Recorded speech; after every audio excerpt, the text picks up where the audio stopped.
সুরজিতের গল্প ও কবিতার আসর থেকে আজকের নিবেদন দুর্লভ জন্ম।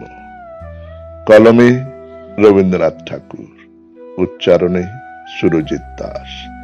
একদিন এই দেখা হয়ে যাবে শেষ, পড়িবে নয়ন পরে অন্তিম নিমেষ। পরদিনই এই মতো পোহাইবে রাত, জাগ্রত জগৎ পরে চাকিবে প্রভাত।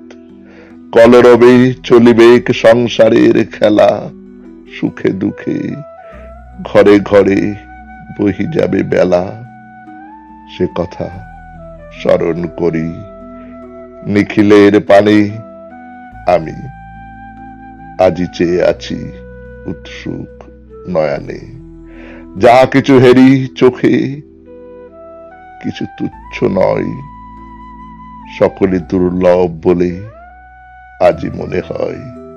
দুর্লভ এ ধরনের লেশতম স্থান, দুর্লভ এ জগতের ব্যর্থতম প্রাণ।